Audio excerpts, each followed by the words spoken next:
Fan, what do you do when everything seems to be falling apart? You see, for me, I've been watching politics and government for a long period of time. This is not trendy, this is not fad. These are unique times. Things are definitely changing. We are having people decide things for us, which they always have, but the world is changing. And I think a lot of people that are wealthy and that are elite, they're seeing what we've been feeling for a long time. And what's being exposed is that we are being affected now severely by their uncomfortability. It's a proven fact that everyday Americans, we struggle every single day. We struggle every single day to take care of things. Now, upper middle class, they have been good, cushion. They feel the strain, but now they are starting to feel what every single everyday American is feeling. You're going to be uncomfortable. We're going to have to let go of some things. Now, for some of us who are been barely making it from day to day, we just continue to wash and repeat. But now, for the ones that were slightly above the check to check, month to month, things are changing. During this trade situation, we're going to have to give up some stuff. We're going to have to give up some modern day conveniences until things can come to agreement. We're watching advancement in technology change the pockets and change who will be rich in the future and who will not. We're watching a lot of this old power and old world mannerism. We're watching it dissolve. And there's new ideas and new power. A lot of the older people that are in the 70s on up that are in a position of power, they have the wealth. They're watching their days fleeting by. They're concerned about their next generation. They would love for their next generation to continue the legacy. But what's happening is changing. They're not having the same legacy that they've maintained 3 and 4 generations. It's the new cotton. It's called technology. It is the new trade. We are trying to establish dominance in information. Whether we like it or not, in America, a lot of the manufacturers will not come back and probably shouldn't come back because you have to relax regulations. You have to sacrifice your environment. You have to sacrifice the water system, sacrifice the environment. And we watch what that done. We're watching cancer because of the manufacturing age cause more and more deaths in our family and our communities. So in a way, we really don't want it back. But you're going to have to sacrifice Americans. You're going to have to sacrifice the modern day conveniences. Now, some of us will be absolutely fine. We're going to have people that were everyday people. Some of their kids are going to be some of the richest children in their whole generation that they can go back from the dawn of time. We're going to watch wealth transfer in so many different ways. It's scary to a lot of the wealthy people that's been holding this wealth. But one thing about it, we gotta really go back to the basics in life. Growing up, I can remember, and to me, it wasn't that long ago, but I can remember when I was a young boy, when it was nothing to go in the neighborhood and see houses sitting up on concrete blocks that weren't even mortared together. You could walk in the house and hear the creaking of the house and look between the actual floor and see the ground. It wasn't long ago where some of the houses didn't even have electricity for years. And the only electricity they had maybe like 1 or 2 light bulbs. It wasn't that long ago when people used to have to pump water into a canister and take the canister and warm it up on a stove. And I'm not talking about an electric stove. I'm talking about like a fire stove. And what they did, they warmed up their water just to take a bath. It wasn't that long ago. It wasn't that long ago where people grown their own food. They didn't grow everything, but they growed a large amount of their own food. It wasn't that long ago where people didn't go to the doctor at all. Anytime they got sick, they managed their own health care. It wasn't that long ago where people didn't go to hospitals, people didn't have insurance, people had homes, and they survived. Now, for some of us, we will have to go back to them days. It may not be that extreme due to technology advancement into materials and to the accessibility of things that people just discard. I remember years ago when we used to get in a car early on the weekends and we would ride to wealthy neighborhoods and do two things: yard sales and look for the things that they throw side the road.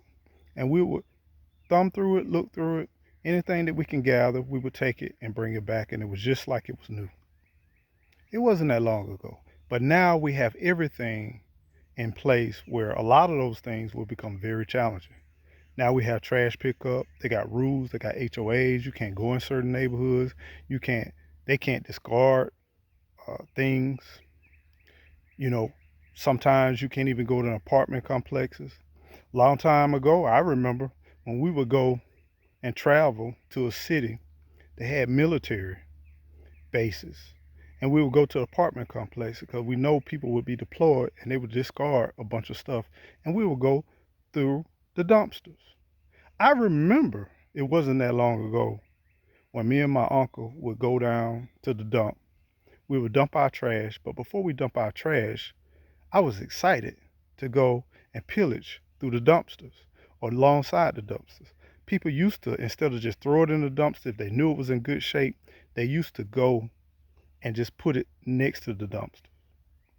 And there weren't people there monitoring to see whether you take anything away or fine you for grabbing anything. There was a time where people understood that we had and we didn't have.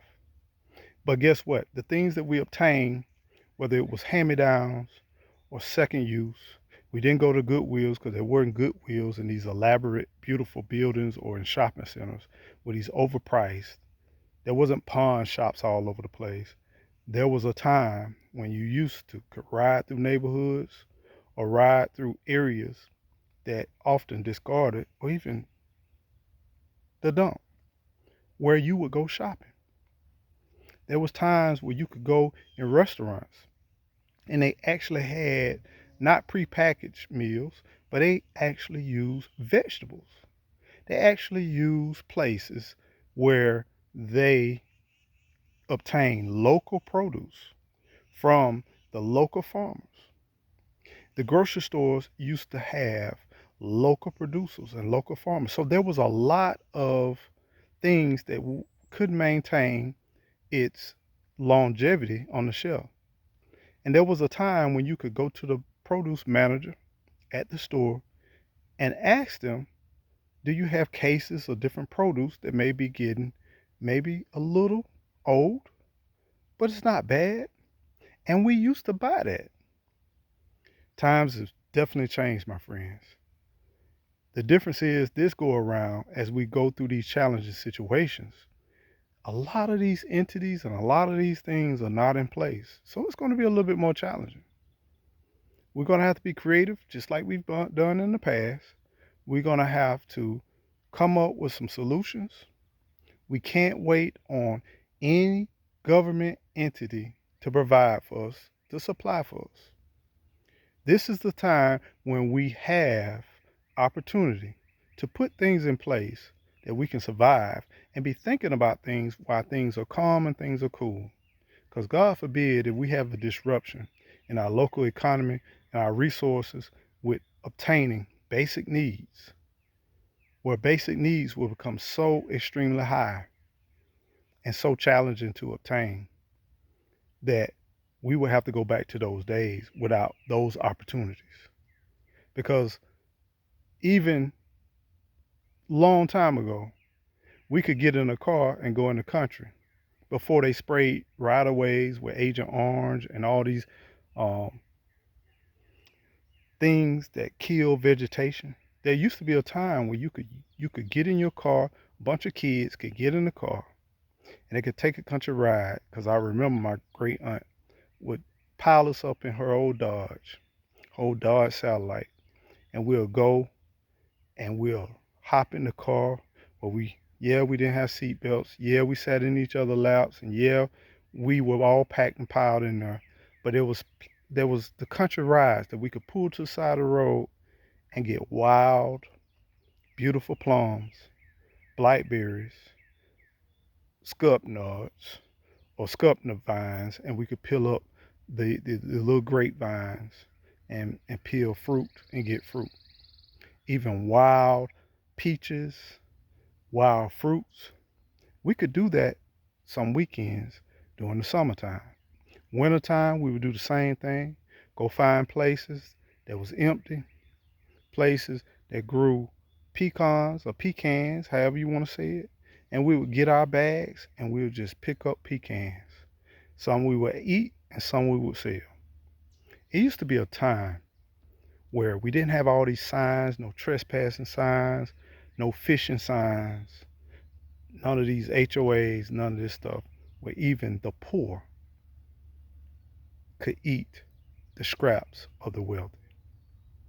But we have become to a society where no one cares for humanity. No one wants to interact with each other because of the fact of we have separated ourselves through this economical gap. And we've done this the same thing that's done on this country, we've done it with the world. So we're separating ourselves. We're putting ourselves on an island. And the question is, which island will survive? Which island has the resources to survive? As America reform alliances and realign alliances, we're going to go through some tremendous struggles and some challenges that are going to rock our world. Let's hope the best will come in the end, and let's pray for wisdom to be imparted to the people that's in charge. And let's please hope that these fearful people won't make stupid and foolish decisions to, to cause a detriment to our country. But then let's also focus on our next leaders for tomorrow, because we're going to need some strong leaders for tomorrow. We're going to need to get rid of this division, get rid of this, I'm on this side, I'm on that side. We're going to have to go for truth. We're going to have to go for difference makers. And we need to be watching what they're doing now, because what they're doing now is going to really help us to make the decision for tomorrow. If they ain't doing nothing, then they just pop up, or somebody famous or somebody well known just all of a sudden put a bunch of money behind them. We can't go for the okadoke. It's time out to keep going for the okadoke. We're going to have to press and add pressure to our leaders, hold people accountable. How do we hold them accountable? Through our support, through our funding, by our social media, all kinds of ways.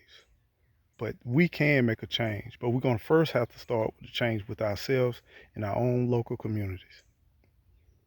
So don't be disheartened, but understand we're going to have to adjust and we're going to have to be prepared for this new way. And when technology comes sweeping our way, we're going to have to be ready for that too. Currency is going to move so fast and so rapidly that you're not even going to be studying a dollar. A dollar going to mean nothing because the transaction is going to be happening so quickly and so rapidly. And understand, man would not design anything that wouldn't work for some type of currency. So this AI, this robotics, is going to work for some type of currency. The question is, have we invested into that currency that it's going to work for? Because we got to be the owners of some of this. And if we don't, we're going to severely miss out. So learn what's going to fuel, what's going to drive, this new way age of technology, and how can we get in the mix, and how can we dominate it? Do your research, find out, and just understand that we're going to have to be some of the ones that won't be on the bottom on this next go round. Rather, we will be some of the ones that's going to be on top. Y'all stay well, stay blessed, and don't forget to keep on growing. Grow.